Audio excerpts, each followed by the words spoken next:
everyone, Roger from AskTheCarExperts YouTube channel. I got my friends Geo1, and today I need to replace some O2 sensors, both pre and post. I do have a high flow cat installed, which unfortunately was not able to make a video on. He was getting cat efficiency faults on his previous catalytic converter, so he was planning on putting in this high flow cat anyway, so we went ahead and put the high flow cat in, and still is getting efficiency faults. So we're going to put some O2 sensors in it and monitor to see what's going on. This cat does come with a lifetime warranty. I did pick it up from ECS Tuning, but this is going to help prove whether the cat has a problem or if it is just the O2 sensors that's been the culprit all along. Now this is a B58 engine, and something might look odd, and that's this guy right here. This is a high pressure pump from a Supra.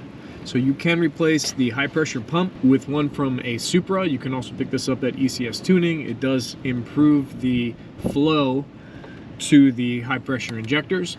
Although you do need to lengthen the harness when you do the install, because it changes the direction and then the cover doesn't quite sit 100% perfectly, but it is good enough. What's nice, these O2 sensors are relatively very easy to get to. We just have one connector here with a press tab, so we're going to get that unplugged, and then we have our other O2 sensor right here.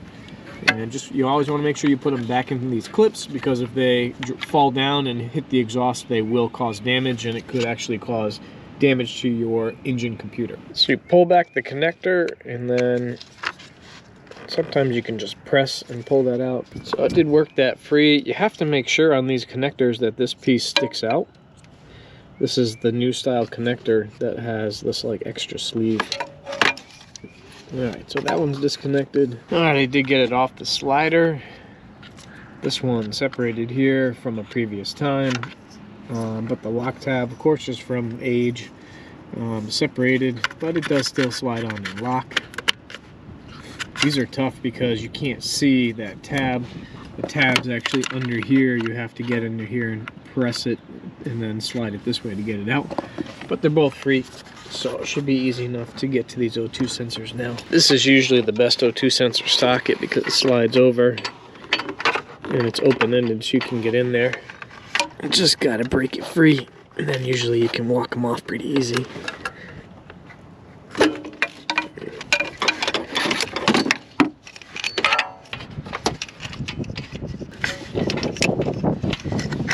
Alright, got the back one in. I put my wiring in my holders and make sure that this piece is extended to lock this in.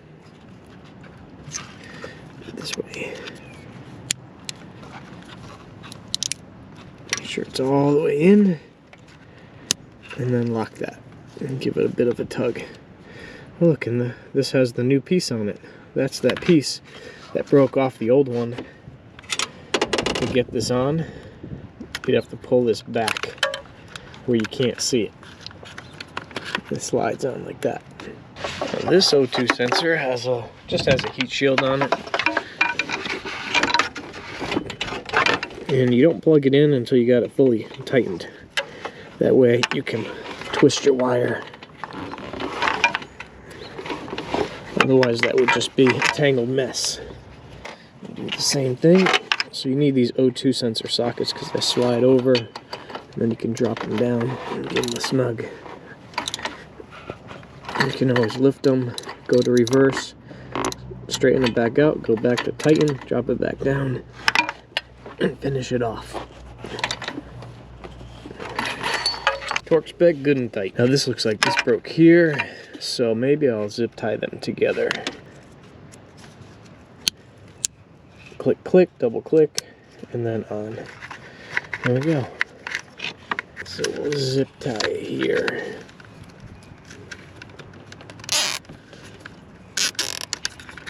Just so it's close to where it's supposed to be. And maybe here, right?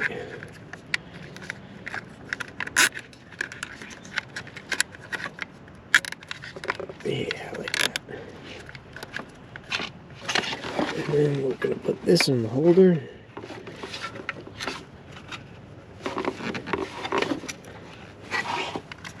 There you go. That looks good and secure. No loose ends. Alright, there we go. We're going to just put this back on. Scan the car, check out the code we got, clear it, maybe reset engine adaptation values. Alright, let's scan this J01 using this launch scan tool. These are so nice. Listen to this.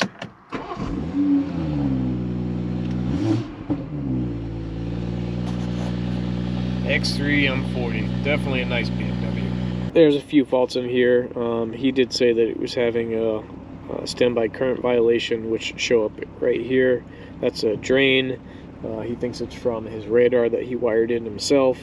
I'll have to take a look at that at some point, but here's our code, 180001. Cat converter efficiency too low. It does say intermittent. So let's look at that one real quick.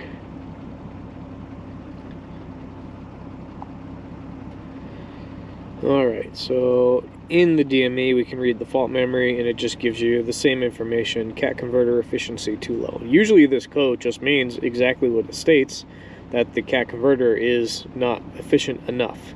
Now the cat that we bought, the high flow cat, is not supposed to cause a check engine light. And it does have a lifetime warranty, so we will see what that entails. Code search I think goes to the internet on this launch and it helps you identify what the problem might be. You can see right here, this is a 5 series forum. Recommend cleaning the cat converter first if the monolith is not damaged. Yeah, I haven't really heard about cleaning a cat, but what you could do for this code is pull your O2 sensors out, go into the borescope and see if the monolith looks like it's breaking down. If the monolith is breaking down, it definitely needs a cat. If it's not breaking down, it still probably needs a cat, but in this case, the cat did not fix it, so maybe it's the O2 sensors. So I went ahead and put some O2 sensors in it. I'm going to clear the codes and see what we got. Alright, so I can clear the code, I can read freeze frame, actuation test, read data stream. Diagnosis request, diagnosis 01, reference only, in 2. Let's just see what this looks like. So we can see all of the statuses in the car. Let's see if we have O2 sensors in here. Heated catalytic converter. That's your O2 sensor right there. Ignition timing, knock signal, misfire counters, thermostat, mixture adaptation. I definitely want to look at that. Oxygen sensor. Here we go. Oxygen sensor. We want before and after the cat. Our sensor after the cat. Voltage and status. Okay, so after cat, after cat, after cat. Ratio, boom, everything O2 sensor. And this doesn't have a particulate sensor, matter sensor on it. Thankfully, the B58 ends do, the new ones do, unfortunately. Alright, so heater cutoff converter is not active. Mixture adaptation is 1.0. And our voltage after the cat is 0.76. So let's do a rev. Goes up, 0.8. Then it should switch on me, 7, 6. Yep. Bring her down. Should drop down. So voltage looks okay. And it says active, so that all looks good. I guess I should have looked at it with the old O2 sensor. Maybe that would give me some different information. Higher the mixture adaptation number, it's lean. So it's not excessively lean, 1.02, but that's on the leaner side. Negative is rich, positive is lean. Alright, let's clear the codes. And make sure your engine is not running, but triple press it on. So when we clear the code, you don't freak out the engine computer. Alright, code clear is complete. Alright. Let's try special function. And I want to try to see if we can clear engine adaptation values on this. So let's Try powertrain, engine electronics. Here we go, right there. So this is great. This scan tool can read lots of great information. OB2 readiness to make sure you can pass emissions, engine oil quantity, fuel grade, check control, particulate matter sensor, radiator blind information, engine tuning test to make sure the engine is not tuned. I'm kind of curious, truthfully. I believe this engine is not tuned, although it does have a Dynon boost pedal that I installed, which can go up to 200%, so the throttle is a lot snappier. So this says no engine tune detected, right? Because that would void the warranty on the high flow cat. So that's good information that I can have. I should take a screenshot of that picture. There we go. Nice, the launch can do that. I'll have that in there in case I have to put a warranty claim in. Should additional data be read from the control unit? No, I am good. Continue. Back. And I want to clear adaptations. Reset adaptation values. I just want to do the regular adaptation values, which is mixture. I've had a few questions on this. So we have multiple things that you can reset related to adaptation values. We have mixture adaptation, there's Vanos adaptations, variable valve timing, and then you can do adaptations of the fuel system, Valvetronic lift adaptation, increment wheel, or you could do all adaptations. I do not recommend that you mess with all these other ones. We just really want to reset is mixture adaptation, F1. Continue service function, F1. Right, renewal of an O2, so these are the reasons why you would need to run this function.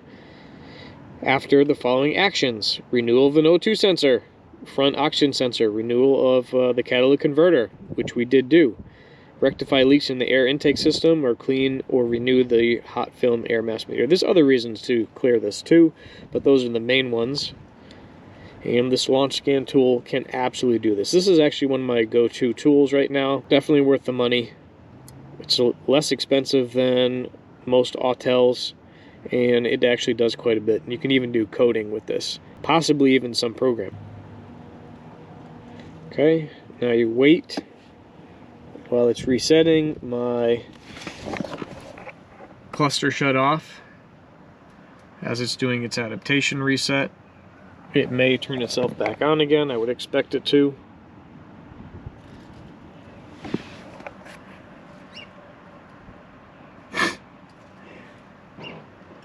There we go, she turned back on.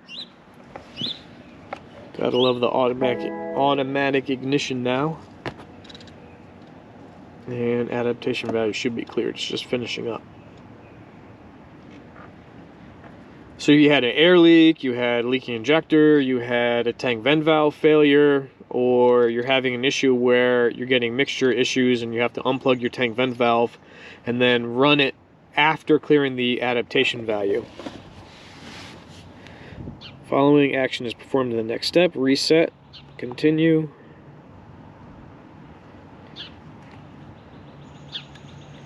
Alright, it's giving me a progress. I need to get to 100%. Here we go. Okay, so they're taught in while driving, at idle, and under load. Done. Allow the vehicle to go to sleep for at least 2 minutes. Yes, that really should be a must. So to do that, I shut that off, press and hold, and it shuts everything off. And then I gotta let it sit for 2 minutes, and then I can go ahead and start it and start driving the car, and let's see what happens. Hopefully this rectified the code that we're getting, and it's because the adaptation values were stored for the old cat and not the new cat that we have installed.